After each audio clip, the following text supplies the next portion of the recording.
So hello, good afternoon, and thank you for joining us once again. I'm Elmi Travaba.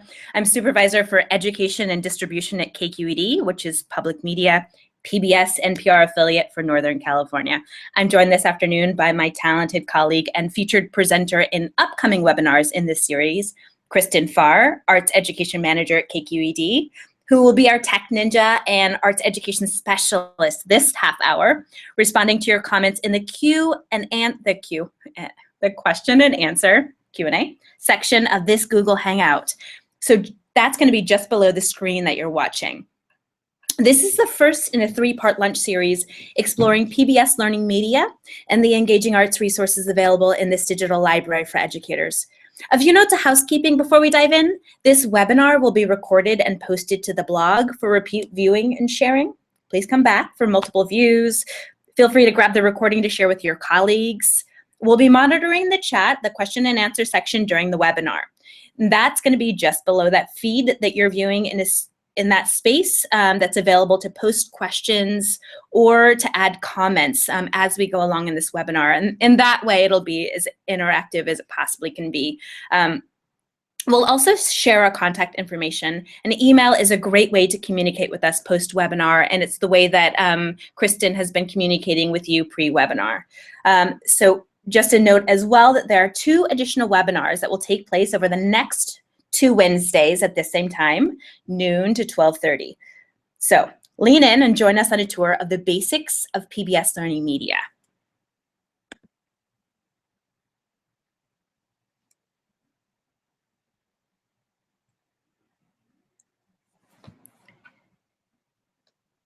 So let's dive in and explore this expanded and enhanced digital library from PBS. We're going to look at the features and the functions of this free site, pbslearningmedia.org, including exploring making folders. And then we're going to unpack the new productivity tools, including the interactive quizzes and the ability to build a storyboard. Hopefully at the end, we'll have a bit of time to give you the floor, virtually, as it were, ask questions, to make suggestions, and perhaps there'll be opportunities to share the few of the creative ways that you're using media with your students, and maybe share some ideas for using PBS LearningMedia with your students with the other participants on this webinar. So PBS LearningMedia basics. So let's begin with the 30-second video about PBS LearningMedia.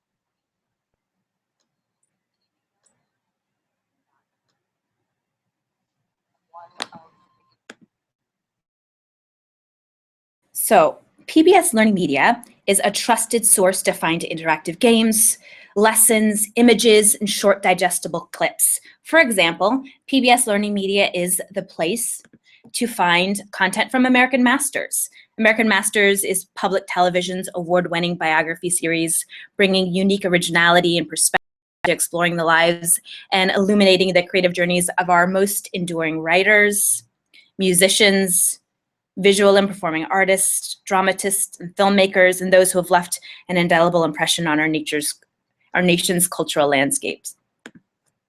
Or find content from Annie on Broadway, which allows you to take a trip to the Great White Way with the Annie on Broadway Education Initiative. This engaging collection of arts resources immerses students in the world of Annie and provides an up-close look behind the scenes of a major Broadway musical. Students learn what a set designer does, for example, and have opportunities to do things like design costumes. There are also thousands of images of works of art, including images from the Bridgman Library. So in PBS LearningMedia, you'll find resources like images from Impressionists,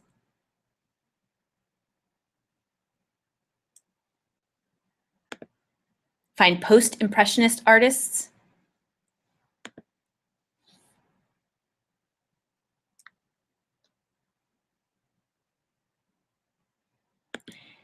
PBS Learning Media is the place to find KQED Spark videos. Spark is KQED's award-winning series, and it documents visual and performing contemporary artists, from well-known painters to ethnic dance companies to artists working with new technologies. In short video pieces, Spark takes students backstage at performances and into artists' studios to witness the creative process firsthand. Stephen Kent is one Spark example. In this very short video, I'll play you the first 30 seconds to give you a taste of the content you'll find in PBS Learning Media.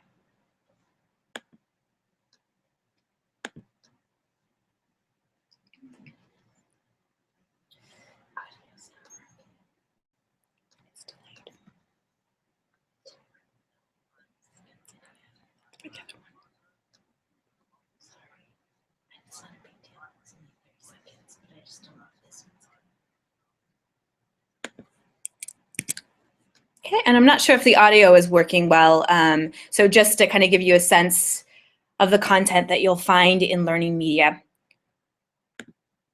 In our next two webinars, we'll dive deeper into content exploration. But with the remaining time left, let's take a closer look at the functions of PBS Learning Media to explore how the features of the site can be used to enhance arts learning with your students.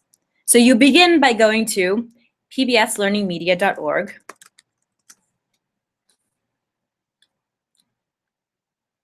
Create an account, and that allows you to save resources that you find. It's a very straightforward process for creating an account. Basically, you get a username and password, submit your email, and you're redirected to your local edition of PBS Learning Media.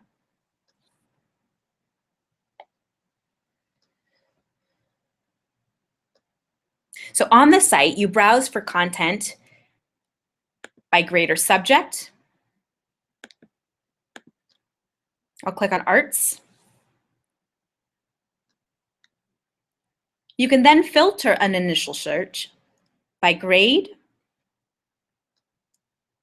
by subjects, by subtopics within subjects. You can also filter out for different types of media. And as I said before, you'll find images, videos, documents like lessons. You can also filter by permitted use. Much of this content is available for download to view offline. In addition to being able to browse for content by subject and by grade, you can also search by keyword. So you can search by typing in either show title or a specific keyword or phrase. I know that there's great content from Idea Channel, so I'll type in Idea Channel and do a keyword search for that show title. And there are 32 results that I find for Idea Channel. Whether I'm browsing or doing a keyword search, I can still filter out my initial search by those filters, by grade, by subject, by media type, and by permitted use.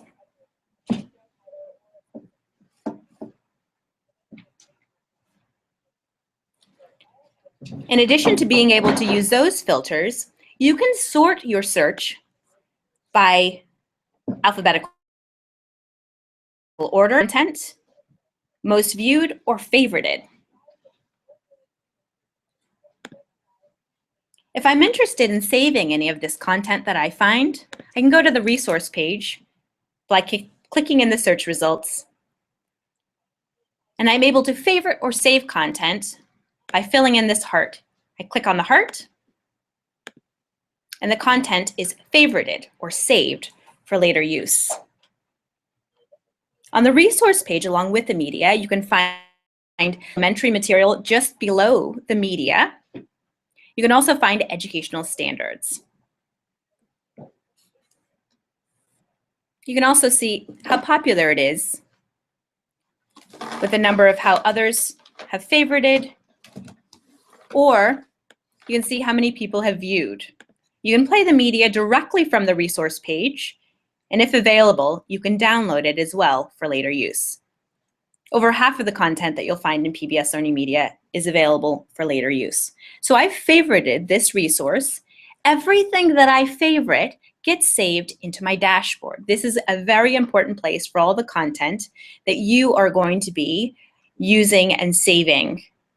Your dashboard is the place where everything is saved under favorites. So we'll take a look at all the things that I've favorited and is available in my dashboard under favorites. In my dashboard, I've gone to favorites. Here are all the things that I've favorited or saved. There's lots of great content in here. I have saved thus far 287 different resources. Here are a list of all the things that I favorited. You can also add external links. If you want PBS Learning Media to be your place where you're saving all of the content that you find online, you can put content into your favorites from the PBS Learning Media library. You can also put content from external places by simply clicking add a link, give it a title, put the external link there. If you want to add notes, there's also a place to do that. So the resources that I have favorited can be organized into folders. Here are some of the folders that I've created thus far. You can organize the content that you find to support learning in a specific topic, a unit, or perhaps organized by grade level. To add a new folder, click on the tab Add New Folder. Give your folder a name. I'll name mine Colors. I can give it a description. This might be the place where you give some introduction to the topic for your students, give background information, or give specific directions about what you want your students to do with these resources.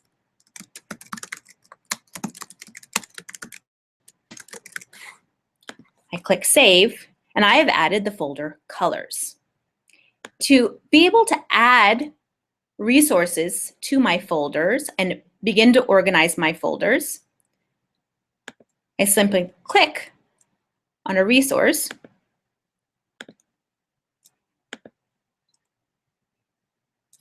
and click Add to Folders. It allows me to add it to as many folders as I would like. I'm also able to create as many folders as I would like. So I've added one resource to my new folder that I've created, Colors. Each of these folders has a unique and open URL. That URL can be used to share with your students, to bookmark, to share with colleagues. To find that URL, right next to the Add New Folder, go to Manage Folders. Here are all the folders that I've created. Each and every folder that I've created, including this Colors folder, has a unique and open URL. So I'll go to this folder, the first one on my list, get the shared link.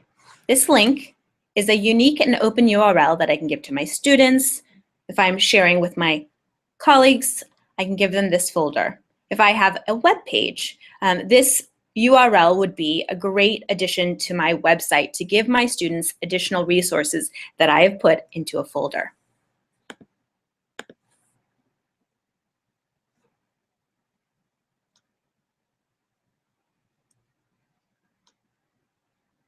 In addition to creating folders, last month PBS Learning Media relaunched. And with that relaunch, PBS Learning Media offers productivity tools. These tools can be found in your dashboard. Right below Favorites and Folders and your profile, click on Tools. And this Tools tab is a place where you can begin to create interactive lessons or quizzes. So you can create a lesson or create a quiz. And these media-rich lessons with the optional quiz allow you to further enhance your use and your students' learning with PBS video content. So I'm in the dashboard under Tools. I've clicked on Lesson Builder. I click this orange tab, Create a Lesson or Quiz. It's 3 very easy steps. So you pick the video that you want to share. You can search for a resource or select one from your favorites. You enter a lesson title.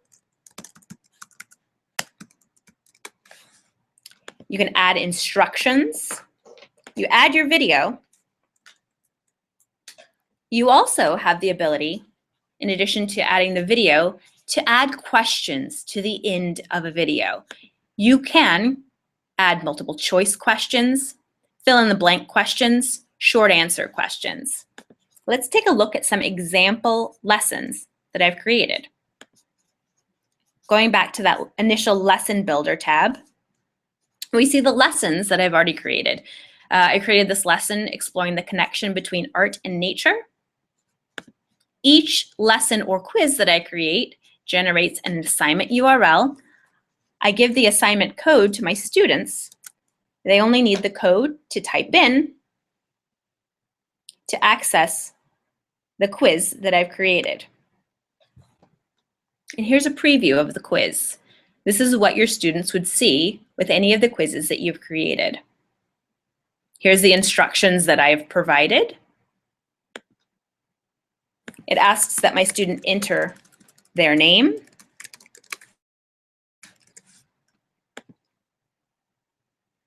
here's a video that I would have them watch that I've chosen. And then following the video, here are the questions that I've created. And these, all of these questions that I've created are open-ended questions. You have the ability, as I just mentioned, to create short answer or multiple choice questions.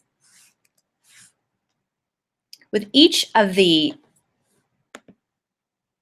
lessons, once my students have taken the lesson, I have the ability to view the results and download them into an Excel spreadsheet. I can also edit my quiz if year after year I want to create a different quiz or modify my quiz in some way for a different class.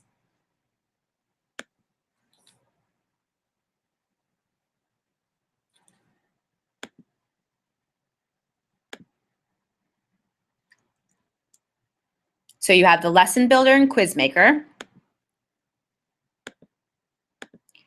You also can create a storyboard. So there are 2 options for using storyboards, which you'll also find in the same section that you find the Lesson Builder under Tools in your dashboard. Go to Storyboard.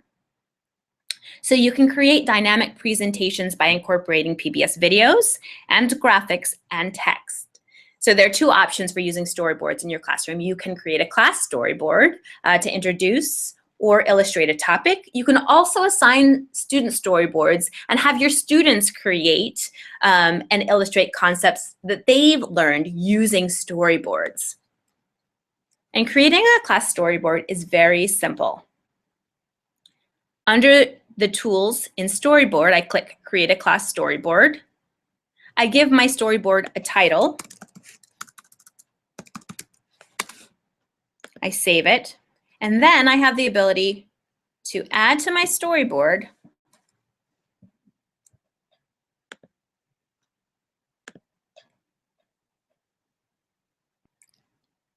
I can add text, I can add clip art, I can add media, and I can add a background.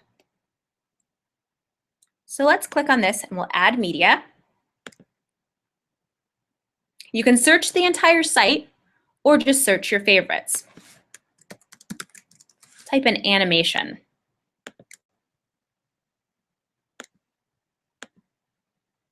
And I'll add one of these animal animation videos to my storyboard. I can make this media large or small, depending on how much media I'm putting on my page or how much text. I can manipulate and move the video around on my board, I can add text. That might be background information, questions. I can make my text small or large.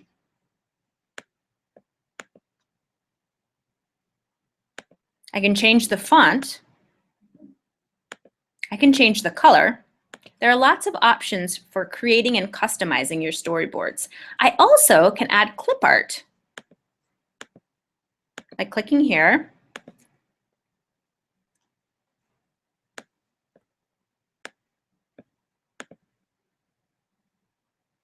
We'll add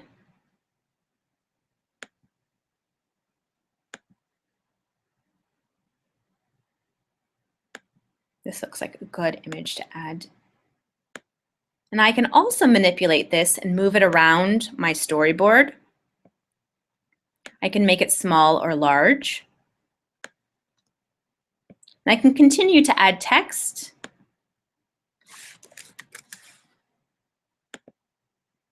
Clip art, and more media. Let's take a look at some example storyboards that I've created.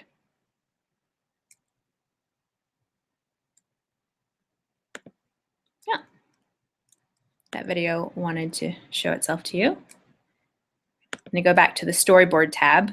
You can see all of the example storyboards that I've created. Here's a completed storyboard exploring animation. Here's a URL.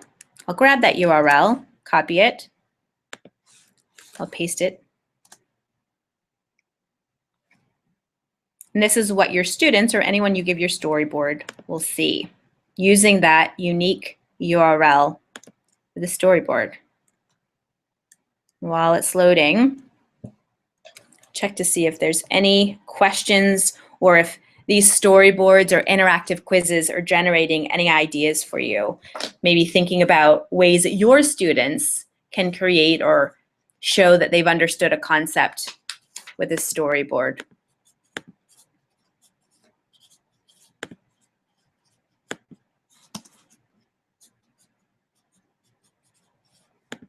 It's loading. While that's loading, I'm going to show you the student portal. So PBS Learning Media for Students is a space that allows students of any age to create their own learning experiences by engaging directly with content. Students can do exactly much of what teachers can do through PBS Learning Media. They can search for, save, share their favorite resources, as well as download for offline viewing. And you can have your students create storyboards and give them assignments. See if this is not loading properly, but we'll send out the links for some of the example storyboards that I've created for you. So we just have a few minutes left. Hopefully some of this information was useful and gets you thinking about ways that you can use these productivity tools in your class with your students. PBS Learning Media is a free platform to find content from a trusted source. You have the ability to create folders like I've shown you, create lessons and interactive quizzes, and build your own storyboards or have your students build storyboards. So to ask a question, hit the X close to this webinar video and post your question on the Google page. And as you're thinking about that, or if you want to email us questions you have as they come up for you later, we'll send you and post our emails.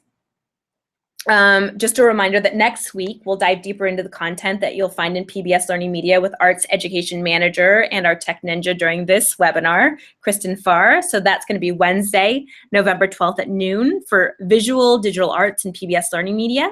And then on the following Wednesday, November 19th, we will have a webinar that explores performing arts resources in PBS Learning Media. So stay tuned for that. You'll also be able to access this recording as well as all of the other recordings on our website.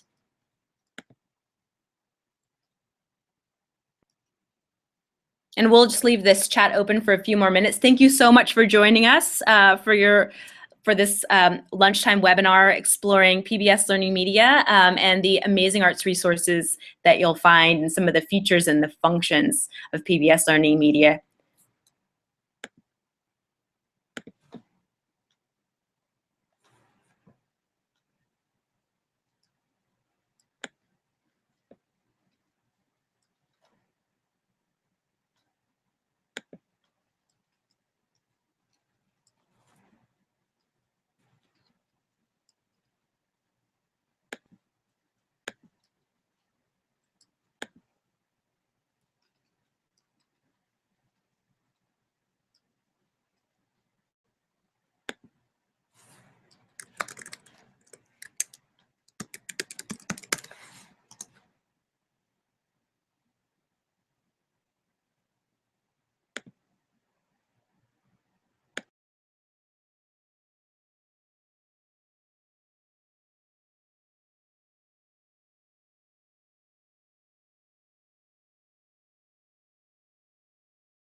Thanks for joining us. We'll see you next week.